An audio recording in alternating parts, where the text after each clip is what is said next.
L'inspiration de cette semaine, c'est avec l'oracle de Gaïa. Bonjour à tous, je suis heureuse de vous retrouver aujourd'hui pour les inspirations de cette semaine. Des inspirations, des énergies qui sont renouvelées, vu que lundi dernier, le 8 février, il y avait la nouvelle lune. Donc là, on va voir quelles sont les indications qui vont nous être offertes de manière supplémentaire pour cette semaine en particulier. Je vais commencer sans plus tarder avec la première carte, qui est ici la carte Perception. Derrière le voile de l'illusion. Comme vous le voyez sur cette carte, il y a le visage d'une femme qui semble porter comme un voilage sur sa tête, et pourtant on voit bien le chakra du troisième œil et celui de la gorge rayonner particulièrement. Et juste en dessous celui de la gorge, on voit même un papillon dessiné sur la carte. Ce que cette carte m'inspire, pour cette semaine en tout cas, la perception. Pour moi, c'est quelque chose d'assez primordial, d'assez essentiel. À savoir que la perception, percevoir, c'est percer pour voir. Donc quelque part, il y a une nécessité actuellement d'aller au-delà de nos propres illusions. À savoir, là encore, on l'a abordé la semaine dernière, on va venir derrière tous nos mécanismes, toutes nos réactions, tout ce qu'on pense être nous, mais qui n'est pas nous. Et cela demande, on le voit bien là sur cette carte, à l'exprimer. Cela demande également à ne pas se laisser voiler. Vous savez, le troisième œil, c'est là où il va y avoir énormément d'idées, énormément de perceptions, de choses qui vont être justes, mais parfois de choses qui ne sont pas justes sur l'instant, car voilées par des choses qui n'ont pas été dites, par des choses qu'on n'a pas voulu voir, des choses qu'on n'a pas voulu entendre. Donc pour cette semaine, je vous le demande, quelles sont les choses que vous avez du mal à entendre ou à voir? Certains vont me dire qu'ils ont, par exemple, des acouphènes ou des bourdonnements dans les oreilles.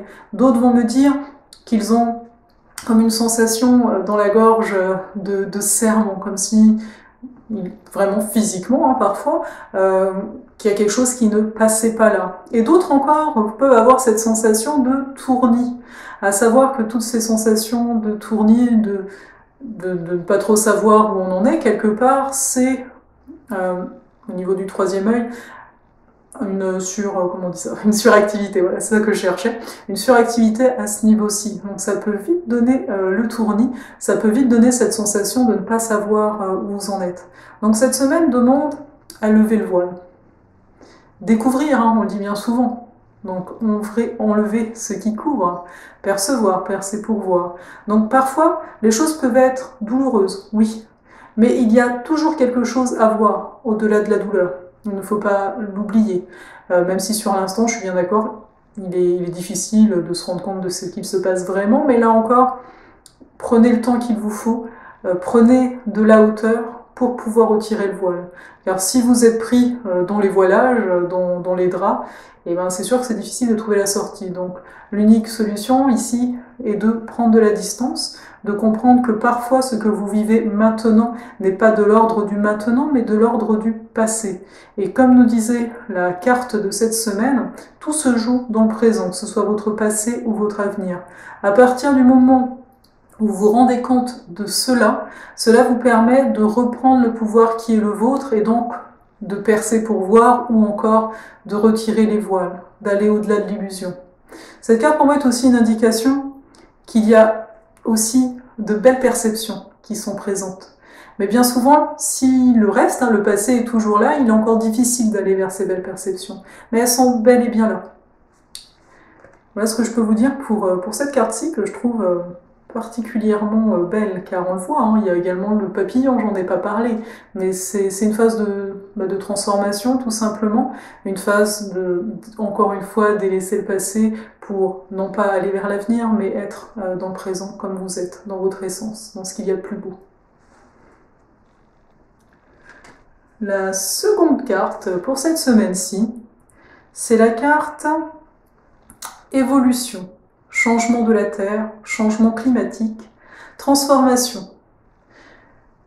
Comme vous voyez, c'est comme des flux énergétiques, hein, c'est un peu ça qu'on voit sur la carte, des flux énergétiques très lumineux avec la nature en arrière-plan, comme des halos quelque part. Et cela vient nous rappeler ce que nous disait la carte juste avant, à savoir que oui, tout est mouvement, tout est évolution. Il n'y a que ça qui est immuable, le changement. Et le changement est là, il est là, à votre porte. C'est vous qui savez si actuellement vous ouvrez la porte au changement, c'est vous qui savez si le changement vous emporte, justement, ou au contraire si le changement vous porte. Vous voyez, c'est finalement, on a toujours le même mot, hein, la porte, simplement, pour revenir aussi sur la première carte, car quand on est au niveau du troisième œil, on a aussi cette possibilité de changement de dimension, donc de passer une porte. Et on en est tous là. On en est tous là, et pour cela, il faut, comme le dit la première carte, aller voir ce qu'on a vécu, accueillir ce qu'on a vécu. Vous savez, il n'y a pas de course ici, il n'y a pas il faut que je sois genre le plus zen possible, etc. C'est pas ça, en tout cas aujourd'hui ce n'est pas du tout ça. Pourquoi être encore sévère envers vous? Pourquoi continuer à faire ce qui vous a desservi par le passé, même si c'est par le passé ce n'était pas vous hein, qui vous le faisiez du moins directement. Aujourd'hui, j'ai envie de dire, la discipline oui, mais vers où votre cœur vous porte. Il n'y a pas, encore une fois, de vérité absolue, du moins pas quand on est incarné comme on l'est de manière séparée, dans des corps séparés avec un vécu qui paraît séparé mais qui peut venir faire écho à d'autres vécus. Je veux dire par là que il est quelque part essentiel d'être bienveillant, de vous permettre de connaître ce que peut-être vous n'avez pas connu jusqu'à maintenant. Je sais que certains sont déjà dans ce processus-ci, mais pour cette semaine, il y a ce rappel à faire, car le changement demande une adaptabilité. Le changement demande une légèreté. Plus vous êtes léger, plus il est facile de changer. On prend un exemple tout bête. Hein. Plus vous avez de bagages, plus si on vous dit dans un aéroport changer de porte pour prendre l'avion, plus vous allez mettre du temps à changer de porte par rapport aux voisins disant qu'ils n'auraient qu'un sac à dos ou qu'ils n'auraient peut-être rien du tout. Donc, dans cette notion de légèreté, il y a vraiment ça, le fait de ne pas être lourd. Après, ce n'est pas parce qu'on parle de légèreté qu'on doit oublier qu'on est incarné.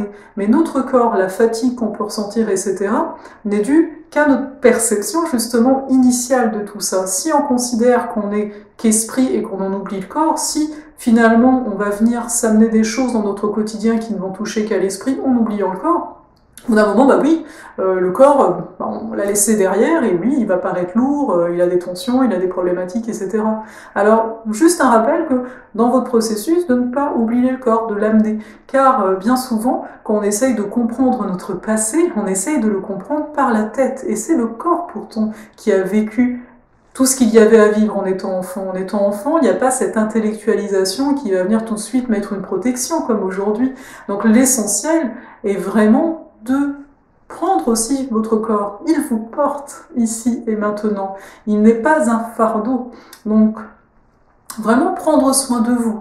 Et prendre soin de vous, ça peut être autant en prenant un bain, en mettant de la crème, en quelque part vous disant hey, je suis dans ce corps-là et oui, je m'aime, j'aime ce corps, je m'aime entièrement, je m'accepte dans cette incarnation. Et c'est là qu'il n'y aura plus de séparation. Et c'est là quelque part que ce qui paraissait lourd va être plus léger. Et bien souvent, le corps est oublié parce qu'on demande énormément de performance de l'esprit, donc l'esprit est très entraîné, et pourtant le corps aussi a été très entraîné à ressentir auparavant, et il y a eu coupure au niveau des blessures qu'il y a pu avoir. Donc avec cette partie d'évolution, de changement qui est présent, le changement se passe plus ou moins sans difficulté, on va le dire comme ça, en fonction du rapport que vous avez à vous-même, jusqu'à quel point vous vous êtes regardé, vous vous regardez hein, ici et maintenant. Donc simplement revenir à vous, et quand je dis à vous, c'est dans votre entièreté, et de se rappeler que tout également est un cycle, c'est-à-dire que quand vous vivez une difficulté ici et maintenant, souvenez-vous que vous en avez déjà vécu et que ce n'est qu'un cycle, ça ne dure pas. Si vous me dites oui, mais ça dure depuis bien longtemps, il y a sans doute quelque chose de redondant qui se répète, et ça, il serait nécessaire de regarder ce qui se répète, et de ne pas le regarder dans juste l'instant d'avant quand vous l'avez vécu, d'aller le regarder dans votre origine. Et ce que j'aime avec ce mot d'origine, c'est qu'on a bien la notion d'eau. Vous savez, on parle bien souvent de nos profondeurs, d'un être profond. Et de plonger, on le voit bien, dans l'océan c'est très sombre, hein, les profondeurs, ça peut être très effrayant. Il en va de même avec vous-même, et c'est ça qui est merveilleux, c'est qu'il y a des choses extérieures qui vous rappellent comment c'est à l'intérieur de vous. Donc oui, c'est de l'eau. L'eau, c'est la fluidité, c'est l'énergie qui circule. Mais s'il y a des choses au fond de l'eau, des choses qui ont été mises là en se disant « Oh, on va oublier tout ça, après tout ça passera, et tout passe. » Oui, peut-être, oui, tout passe, c'est vrai, je vous disais, il y a des cycles. Mais si on a envie de changer de cycle, si on a envie de changer de bouquin, on va le dire ainsi, peut-être qu'il serait temps d'aller voir les petites notes qui ont été laissées tout au fond. Des petites notes qui finalement, au fur et à mesure, deviennent plus importantes que le livre lui-même. Donc c'est quelque part à s'interroger soi-même et à être sincère envers soi-même. Car la sincérité, c'est quelque chose qui est demandé aussi cette semaine, avec la dernière carte qui est Terre, mer, sacrée, message d'amour, une carte que je trouve particulièrement lumineuse, d'un vert magnifique, d'un rose tout aussi magnifique, et on perçoit aussi sur cette carte, au-delà de tout cela, on perçoit même, enfin moi je le perçois comme ça, comme des mains hein, qui sont là, qui sont présentes également. Donc cette carte nous ramène, comme vous l'avez un peu compris là, avec l'entrée en matière, elle nous ramène à notre fidélité. Fidélité à nous-mêmes, sincérité à nous-mêmes. Quel est votre rythme? Qu'est-ce qui bat au fond de vous, en vous? Prenez-vous le temps d'écouter ce rythme, là, maintenant. Est-ce que vous le percevez? Est-ce que vous percevez les battements de votre cœur? Ici, vous avez un indicatif précieux sur comment vous vous sentez. Mais au-delà de ça, sur la relation que vous avez avec vous-même. Est-ce une relation qui est très rapide? Je fais énormément de choses, je suis dans le faire, je suis vers l'extérieur, et je ne veux pas regarder finalement ce qu'il y a à l'intérieur. Enfin, peut-être, hein, après, ce n'est qu'une vision ici et maintenant. Au contraire, vous avez tendance à vous laisser aller, à être un peu plus long vers vous, à vous dire que demain est un autre jour, et demain est mieux quelque part qu'aujourd'hui pour commencer à être qui vous souhaitez être. Et ici, ne me dites pas que vous n'avez pas d'envie ou que vous ne percevez pas qui vous êtes. Qui vous êtes, c'est assez simple en fait, quand on enlève toutes les réactions qui ont été les nôtres, si on enlève toutes les attentes qui ont été les nôtres, on va du côté du rêve. Oui, ça paraît simple, mais oui, du rêve. Même les choses les plus insignifiantes, même les choses qui, pour vous, ont une certaine forme, et que vous dites aujourd'hui, non, cette forme, c'est pas du tout possible. Prenons l'exemple de quelqu'un qui aurait eu l'idée, en étant jeune, sans raison apparente, d'être mécène. Genre quelqu'un qui se dit hey, je vois que les mécènes existent, ils donnent de l'argent pour que certains artistes puissent se faire connaître. Bon voilà, c'est une pensée fugace, la personne n'est même pas dans le monde artistique, on va le dire ainsi, et elle se dit ok, c'est qu'une pensée, quoi, ça arrive, j'ai vu que ça existe ce mot-là, ça me plaisait bien, et puis c'est tout. Mais par exemple, pour cet exemple-ci, vous pouvez être mécène sans que ce soit avec l'argent. Par exemple, la personne en tant que telle se met à promouvoir par Internet les artistes qu'elle aime.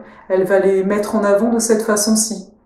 Alors oui, elle n'a pas l'argent pour pouvoir leur faire des expositions, mais elle leur permet une visibilité et quelque part, elle aime ça. Elle aime faire découvrir d'autres personnes au niveau artistique. C'était simplement un exemple pour vous montrer que parfois on pense à des choses avec une forme donnée, parce que c'est ce que nous est renvoyé par la société, cette forme-là. Par exemple, dans le mécénat, c'est de l'argent que donne le mécène, et puis se rendre compte que, mais en fait, je peux faire ça. Ok, c'est pas dans la définition du mot en tant que tel, mais après tout, ce n'est qu'un mot, et c'est pas ça qui compte, c'est qu'est-ce qui se cache derrière? Mais si ce qui se cache derrière, simplement de pouvoir faire connaître d'autres personnes d'un point de vue artistique. Et je suis sûre que si vous regardez en dedans de vous, si vous vous permettez cela, vous allez trouver soit des choses, des exemples comme ça, qui au prime abord, non, n'étaient pas du tout réalisables, et d'autres choses qui sont totalement là, tellement là que vous ne les voyez même pas. Parfois on se dit oui mais j'aime ça, mais ce n'est pas un métier. Moi la première, je dois bien l'avouer. Donc il y a des choses un peu plus flagrantes. Et puis après il y a des choses, on va dire, c'est un peu plus vicieux au niveau de l'esprit parce que c'est des choses que vous faites, mais comme vous les faites de manière très habituelle, vous avez peut-être même perdu le goût, perdu en fait le rythme, le battement de votre cœur, et vous ne vous rendez pas plus compte en fait que c'est quelque chose qui, si vous le faisiez, avec toute votre présence, c'est vraiment quelque chose qui vous plairait. Donc pendant cette semaine, je vous invite vraiment à comprendre que tout ce qui paraît de l'ordre de l'insignifiance, tout ce qui paraît parfois de l'ordre du quotidien, peut être une révélation. La révélation, c'est pas forcément se me réveiller un matin et avoir une lumière, entre guillemets, c'est très imagé dans la tête, c'est ça que je vais faire. Non, c'est pas tant ça. Souvent, la révélation a déjà eu lieu, mais elle a eu lieu de manière très naturelle il y a très longtemps, et donc vous avez eu le temps de mettre des choses dessus. Donc là, avec cette carte, cette magnifique couleur verte, c'est vraiment de vous permettre une guérison vis-à-vis de ci, de cesser quelque part de penser que vous ne valez pas votre existence, que vous n'avez pas le droit d'exister. C'est quelque chose qui revient énormément actuellement, le fait d'avoir cette sensation de ne pas avoir le droit d'exister. Eh bien si, vous avez le droit et en plus vous existez. L'unique chose, encore une fois, ça nous ramène à la première carte, c'est d'exprimer. Parce que le cœur en tant que tel, c'est une vibration qui est présente, c'est une vibration que bien souvent vous allez garder pour vous, par exemple en écrivant, mais pas forcément en publiant, en vous affirmant. Mais le papillon, on le rappelle sur la première carte, était quelque part entre le cœur et la gorge. Donc c'est quelque part, oui, le cœur, l'expression de votre aide va passer par la gorge, par l'expression. Et j'ai envie d'aller plus loin cette semaine, car c'est vraiment le thème pour ce mois-ci, de vous affirmer là-dedans. N'ayez pas peur de dire à quelqu'un « Hey, toi t'as dit ça, non, moi c'est ça que je ressens ». Et c'est juste ainsi, ce n'est aucunement de la violence serait de s'imposer. Ici, vous vous affirmez en donnant les idées qui sont les vôtres, en donnant les ressentis qui sont les vôtres. Et là, vous allez apprendre que c'est vous qui vous jugiez initialement. C'est vous qui vous censuriez en vous disant « mais pourquoi je dirais ça, ça ne sert à rien de dire ça, il n'y a pas de nécessité de le dire dans la discussion, après tout ». Il m'a pas demandé mon avis, et pourtant c'est une discussion, la personne vous parle d'un sujet donné, elle vous parle à vous, ou vous êtes dans un groupe et vous parlez ensemble, pourquoi ne pas le donner? Qu'est-ce qui se cache, quelle peur se cache derrière? Voyez ça. Je vous laisse là-dessus au niveau de cette semaine, parce que je pourrais parler encore bien longtemps, mais je pense que déjà ça fait assez. Je vous remercie d'être là, et je vous souhaite une très belle semaine. À bientôt.